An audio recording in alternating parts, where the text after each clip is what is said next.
Ya, qué sorpresas negativas nos ha dejado esta semana en la que no hemos parado de hablar de Jerome Powell por sus comparecencias en el Congreso y en el Senado de Estados Unidos.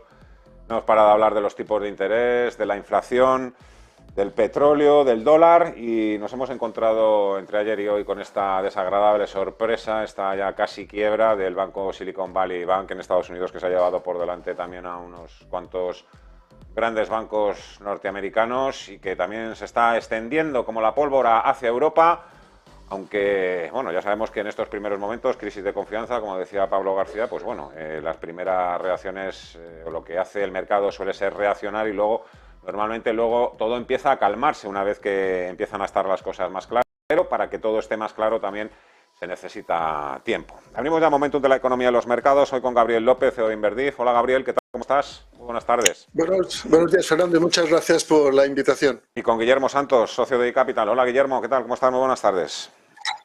Hola, muy buenas a Bueno, los dos. bueno, Gabriel, Silicon Valley Bank.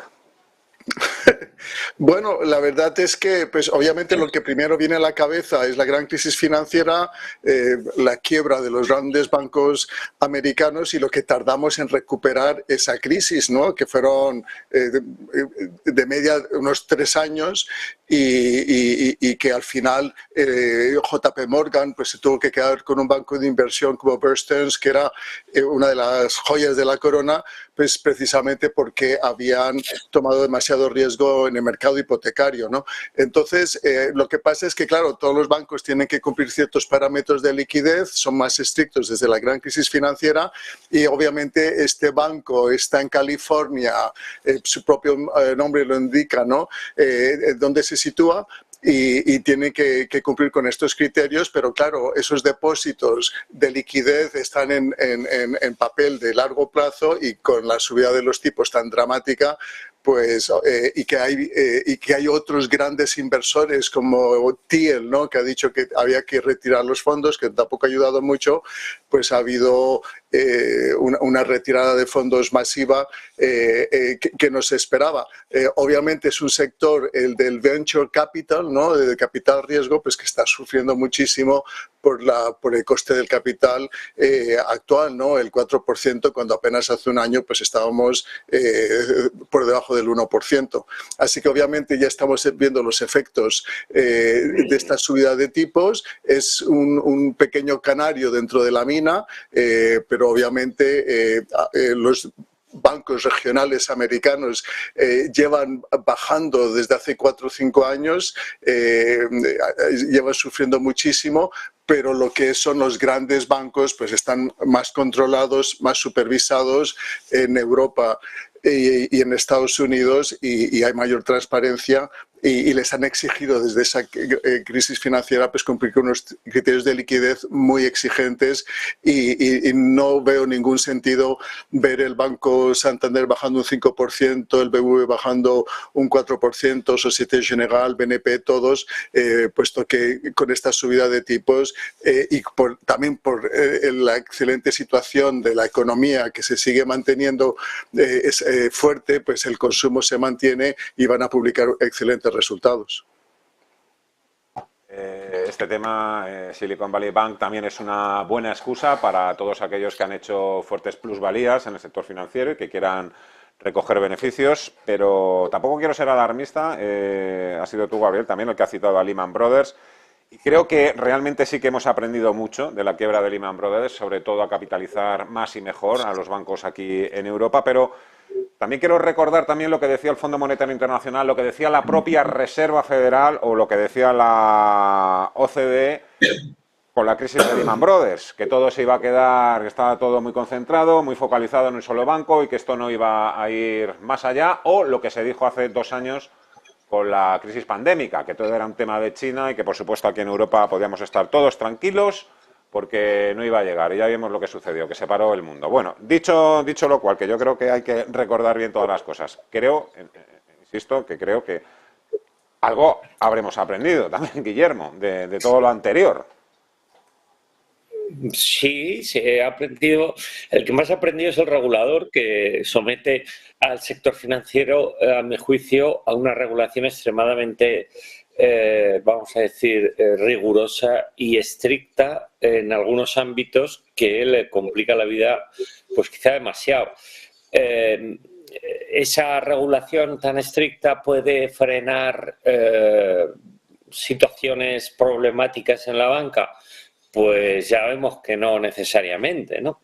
Pero vamos, yo creo que la lección de la gran crisis financiera a partir de la caída de Lehman, pues fue especialmente la más benigna, fue ligada a lo que son los riesgos en la financiación, en los colaterales que hay que tener, en la valoración de esos colaterales. Por supuesto, el Tier 1, el Tier 2, el core capital de los bancos pues se ha subido porque, ya digo, el regulador lo ha querido así. Y bueno, para mí nunca el sector financiero en Europa ha tenido más solvencia de la que tiene ahora, y en Estados Unidos más o menos parecido. ¿Qué sucede? Pues que este banco pequeño, relativamente pequeño, capitalizaba mucho, aunque había caído ya una barbaridad en bolsa, pues a base de financiar sin colateral o con excesivo riesgo, especialmente pequeñas compañías, startups, ligadas al sector tecnológico. Y pues también a una situación, esto siempre pasa, ¿no? Cuando hay un contagio, ha tenido muchas retiradas de efectivo. Tuvo que hacer una colocación, y cuando tienes que colocar de manera apresurada para reforzar tu capital, es muy mala señal y eso ya te hunde, ¿no? Es mejor probablemente llamar al regulador, ser intervenido, que pase un tiempo y intentar buscar soluciones, ¿no? Pero yo creo que el management de este banco lo ha hecho muy mal, el contagio es inevitable, para mí va a ser absolutamente transitorio, no, nadie se debe preocupar más allá que, bueno, pues lógicamente el que está comprado ahora en banca, que es mucha gente, pues va a tener menor valoración, pero esto será absorbido. No olvidemos que la banca es el sector más favorecido, por no decir casi el único, de las subidas de tipos, y eso va a continuar. A todo esto hay que sumar, claro, es que hemos tenido casi un 2 por 1 en el mismo día, porque ayer también se anunció, Guillermo, el cierre y la liquidación de un importante criptofondo, un banco también de criptodivisas, Silvergate, ¿no? Que todo esto viene también todo a raíz de todo el tema de FTX, ¿no? Que parece que ya se nos había olvidado un poco, o a algunos les viene bien para refrescar la memoria y sobre todo para que tengan muy en cuenta que el dinero se puede perder en un solo día. Sí, pero Silvergate tenía un ángel caído, pero vamos, a nivel, creo que había caído más en los últimos meses, más del 90% su cotización en bolsa. Entonces, Silvergate va unido al desastre de las plataformas de criptomonedas, que, como sabemos, más de una ha cerrado ya. Ya no es que le vaya mal, es que ya no existen o no existen operativamente. Entonces, claro, el abandono de los inversores de este tipo de entidades, ante además subidas de tipos de interés que suponen una buena alternativa de inversión, la estafa que hubo con la moneda esta, si os acordáis, Terra, con un famoso token asociado, se llamaba Luna, las pérdidas que todo eso llevó, la crisis de confianza, la quiebra, ya digo, de la plataforma FTX, al final la debilidad y la fragilidad de todo lo que está ligado al mundo criptomonedas, independientemente de cuál sea su futuro final, pero esa fragilidad hoy en día está a flor de piel y cualquier cosa la hace saltar. Y Silvergate es un ejemplo más, no será el último. Criptodivisas tampoco sirven para descorrelacionar, yo creo que eso todo el mundo ya lo empieza a tener más o menos claro. Hoy mismo, cuando se publique el dato de empleo en Estados Unidos, un buen dato, pues puede volver a disparar al dólar y hundir a las criptodivisas.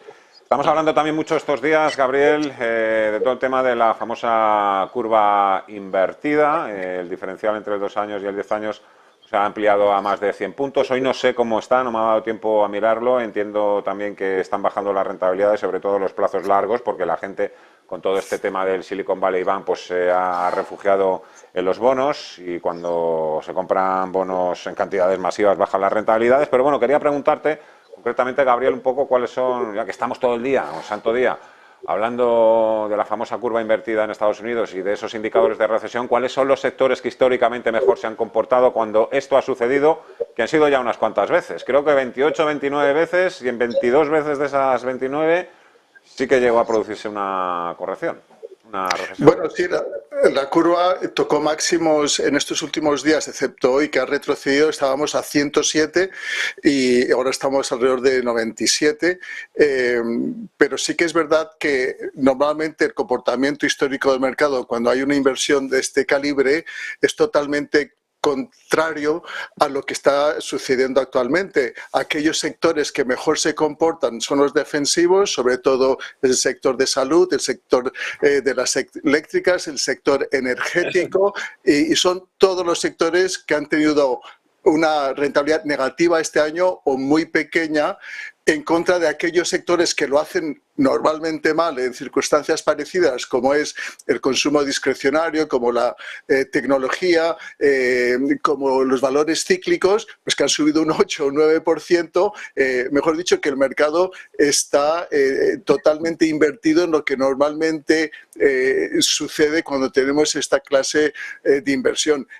Yo, la verdad es que sí que sigo invertido en todos estos sectores, los he estado recomendando de forma constante y ciertamente con fuerza desde el verano, el sector energético, el sector de salud, y no me están funcionando, pero estoy seguro que ahora, ante esta incertidumbre que estamos viendo, la subida de la volatilidad y sobre todo que la renta fija, la rentabilidad que te está ofreciendo, sobre todo el investment grade, ¿no? La rentabilidad de las grandes empresas es casi lo que te ofrecía antes el high yield en contra de la rentabilidad de los beneficios que te está ofreciendo el mercado americano, que es justo al mismo nivel. Por lo que yo me imagino que gradualmente este desequilibrio entre aquellos sectores defensivos y cíclicos se va a corregir y va a primar pues el sector de salud, el sector de las eléctricas, el sector energético, el oro, las commodities que también se han quedado atrás. Precisamente hoy tenemos tan solo dos compañías que están con ligeras subidas. Uno es cíclico, como es AENA, y el otro es puramente defensivo, que es Iberdrola, 0,1% arriba de Iberdrola, AENA 0,33, IBEX 35, 9,261, está cayendo casi un 1,7% en la jornada, casi un 2%, pero bueno, en el año continúan muy bien las cosas, rentabilidad de doble dígito, 12,5%, y esta tarde, Guillermo, llega el dato de empleo en Estados Unidos. Goldman Sachs dice que espera 250.000 nuevos empleos frente a los 220.000 esperados. Si esto es así, no sé, si tiene que salir un muy buen dato de inflación el próximo martes en Estados Unidos para que no veamos una nueva subida de 50 puntos básicos. Ya sabes que ahora mismo el mercado se mueve especialmente con noticias malas, económicas, macroeconómicas, hacia arriba. Entonces, para ver una reacción alcista esta tarde, sin duda, el consenso que espera unos datos que se moderen la creación de puestos de trabajo, creo que son 200.000 nuevos empleos, pues si son más, la caída se profundizará, y si son bastantes menos, pues veremos que el mercado interpreta esa reducción de creación de nuevos empleos como un síntoma de posible freno de subidas de tipos no tan elevadas como tú dices, de 0,5, quizá 0,25 nada más, por parte de la Reserva Federal, y entonces las bolsas, no digo que reboten, pero tendrán un comportamiento como mínimo menos negativo en el día de hoy. Ya veremos. Se está produciendo en estos momentos un movimiento alcista del euro o bajista del dólar. Es decir, el mercado está descontando pues menor agresividad por parte de la Reserva Federal, y ya sabemos, si los tipos no suben con tanta fuerza, el euro recoge favorablemente esa esa posible menor magnitud en los tipos de interés directores en Estados Unidos. Entonces, no sé, como probablemente algo ya se sabrá en determinados ámbitos, yo creo que el dato de creación de empleo de hoy no va a ser bueno. Eso ayudará un poco a frenar la tensión, a reducir la tensión, mejor dicho, de las bolsas. Y además, si os fijáis también, los bonos están las tires cayendo, los precios subiendo en el día de hoy, lo cual también descuenta, vamos a decir, flojera económica en el crecimiento. Todo, digamos, va dirigido o crea una incertidumbre basada en un mercado de renta variable complicado en estos momentos, más de impulsos que de fondo, y un mercado de bonos pues que sigue siendo realmente el paraíso y el oasis para ahorradores e inversores, y al que le queda mucho recorrido alcista en precios. Esto claro, sin datos tampoco me puedo tirar a la piscina, pero me da a mí en la nariz que mucho del dinero que ha salido hoy de los bancos, Guillermo, ha ido a parar a los bonos, y que por eso estamos viendo también bajadas en las yields, bajadas en los rendimientos de los bonos. Y no nos explica de otra manera que estén bajando hoy los rendimientos de los bonos con una inflación en Alemania que quema 8,7% en tasa armonizada, 9,3%. No sé, yo creo que es que deben estar mordiéndose las uñas en el Banco Central Europeo, Guillermo. Diciendo que chicos, que esto no funciona. Deben estar diciendo, chicos, que esto no funciona. El Banco Central Europeo, recordad que empezó a subir tipos bastante más tarde que la Reserva Federal. Esa inercia de las subidas de tipos en la inflación está costando, lleva siempre un proceso de meses, y es normal también que en Europa vayamos más lentos, pero porque también tenemos un elemento de falta de independencia energética o de dependencia energética, si visto de otra manera, que Estados Unidos no tiene. Y luego, además, se esperaba una economía europea mucho más debilitada en la última fase de 2022 y la primera fase de 2023, y la economía europea está aguantando bastante bien, está siendo resiliente, que se dice ahora siempre. Entonces eso está llevando a que la pegajosa inflación en Europa pues cueste mucho quitársela de encima, y especialmente en Alemania, porque además no olvidemos que Alemania es el país que más pesa en PIB, pero el que más pesa también en inflación. Pues la inflación de la eurozona se resentirá. Lagarde, efectivamente, como tú dices, está no entre la espada y la pared. O sea, ha atravesado la espada totalmente, y va a tomar unas medidas muy agresivas en subidas de tipos, y por supuesto el mercado va a tener que asumirlas. Es que no hay otro camino ahora mismo en Europa. Para finalizar, Gabriel, remata la faena, anda.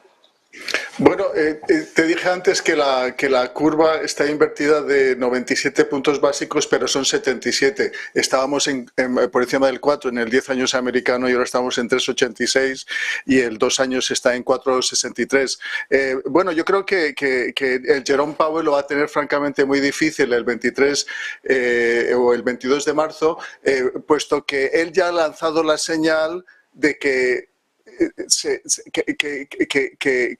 el mercado o que los datos económicos le predisponen a subir más y más rápido si es necesario. El mercado ya se ajustó a esa señal, pero otra cosa es lo que decidan y lo que conviene, porque ahora con todo este tema que ha pasado con el Silicon Valley Bank, se aprieta demasiado las tuercas, está lanzando una señal un poco de que estamos ya llegando a un límite en el efecto que están teniendo estas subidas de tipos tan fuertes que hemos tenido en el último año, entre los últimos 16 meses.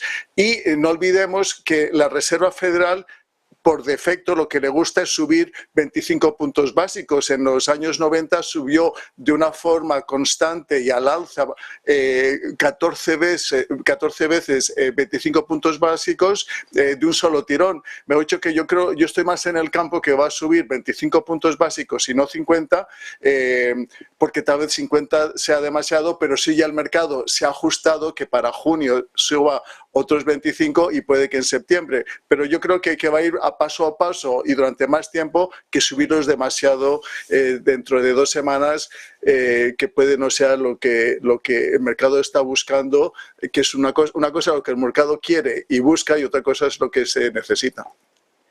Semanas críticas, semanas decisivas, semanas relevantes. Otra vez vamos a tener que ponerle la coletilla la próxima semana, ya la siguiente, la próxima semana, dato de IPC, reunión del Banco Central Europeo dentro de 2 semanas, 21-22 de marzo, reuniones de la Reserva Federal. Gabriel López, Inverdif, Guillermo Santos y Capital. Ha sido un placer, como siempre, muchas gracias, cuidaros mucho, os mando un fuerte abrazo, buen fin de semana.